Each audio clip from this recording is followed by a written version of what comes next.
ছাতুর পোলাও বা মাছ ধরবার জন্য ছাতুর টোপ বানাতে গেলে যে মশলাটা লাগে, যেটা ভীষণ সিক্রেট, কেউ কাউকে বলে না, বাবা ছেলেকে বলে না, ছেলে বাবাকে বলে না, কোনো বন্ধুবান্ধব কাউকে বলে না, একদম সম্পূর্ণরূপে সিক্রেট, কেউ জানাতে চায় না।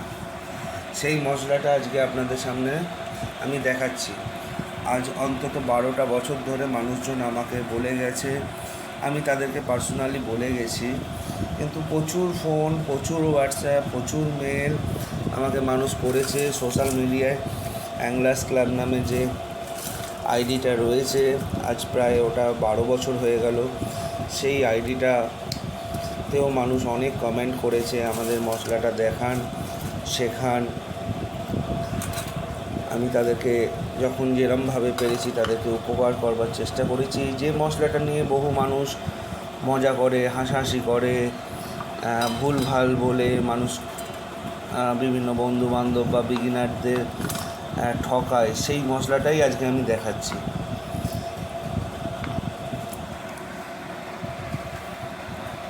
বহু মানুষ এটাকে নিয়ে সওদা করেছে, বিভিন্নভাবে সওদা করেছে, কিছু নয়। এতে 10 গ্রাম মতন আমি ছোটো এলাচ নিয়েছি। এই ছোটো এলাচগুলো আর বাকি মশলাটাও যাতে পুড়ে না যায়, শুকনো কড়ায় আমি এটাকে ভেজে নিয়েছি। ছোটো এলাচের সঙ্গে নিয়েছি আমি 5 গ্রাম বড় এলাচ, 5 গ্রাম জয়িত্রী, 10 গ্রাম দারচিনি,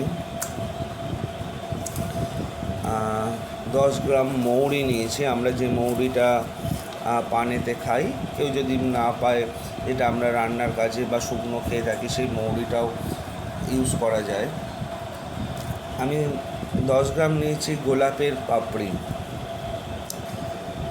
আর একটা জায়ফল নিয়েছি, যেটা আমি হাফ ইউজ করব। জায়ফল বেশি ইউজ করা যায় না। জায়ফলের কী কাজ আমি পরে আপনাদেরকে আলাদাভাবে জানাবো। জায়ফল বেশি ইউজ করলে কি হয়, কম ইউজ করলে কি হয়, এর প্রয়োজনীয়তা আমি জানাবো।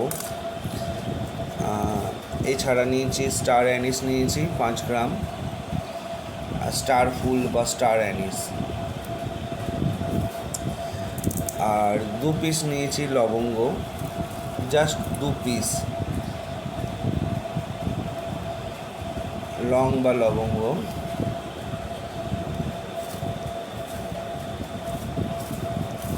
আর আমি নিয়েছি হচ্ছে 10 গ্রাম ছোটো কাংলা, অরিজিনাল ছোটো কাংলা, 3টে সিট থাকে, সেটা হয় অরিজিনাল ছোটো কাংলা। 10 গ্রাম ছোটো কাংলা নিয়েছি।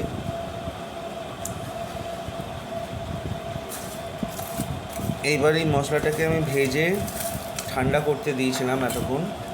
এইবার আমি এটাকে মিক্সিতে গুঁড়িয়ে নেব। আমার মিক্সির বাটিটা আলাদা, এটা রান্নার কাজে ব্যবহার হয় না। আমি অল্প অল্প দিয়ে গুঁড়িয়ে এটাকে রেডি করে নেব।